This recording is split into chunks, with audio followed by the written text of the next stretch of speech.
पण नांदरचे काळे आरक्षणात गेलेत, अर्धे मसल्याचे काळे आरक्षणात गेलेत, काळेवाडीचे काळे आरक्षणात गेलेत, वेगवेगळ्या भागातले कोळगावचे काळेही आरक्षणात गेलेत। प्रश्न राहिला तुमचा रेकॉर्ड या सगळ्याच्या नोंदी सापडल्या या सरकारी दप्तरे, तहसीलला असेल, मोजणी ऑफिसला असेल, वेगवेगळ्या ठिकाणी असतील। ज्या ज्या ठिकाणी सरकारी दप्तर असेल, तुमचं ग्रामपंचायतचं सरकारी दप्तर असेल, त्या ठिकाणी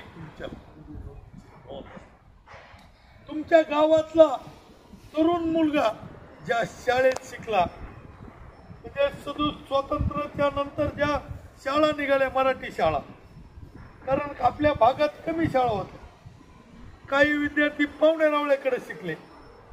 जसं दैठणच्या पंडिताचं पत्रे सरकार म्हणून साहेबराव पंडित या त्यांच्या आजोळी रक्षित भोन तांबा शिरूर तालुक्यात शिक्षणासाठी होते, त्यांची नोंद तिथल्या शाळेत कुणबी म्हणून निघाली। दैठणचे सगळे पंडित आरक्षणात, ज्या 58 लाख नोंदी निघाल्या आणि मराठा समाज हा आरक्षणात गेला।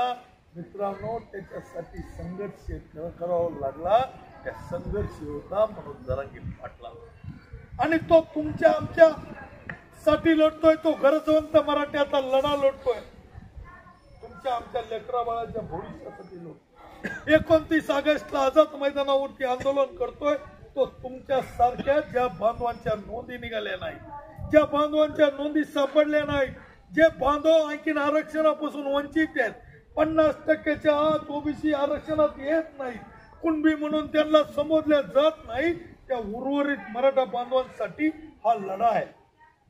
आज या मराठा योद्धा संघर्ष योद्ध्यांना सांगितलं, माझ्या शेवटचा मराठा बांधव जोपर्यंत आरक्षणात जात नाही तोपर्यंत मी स्वस्थ बसणार नाही।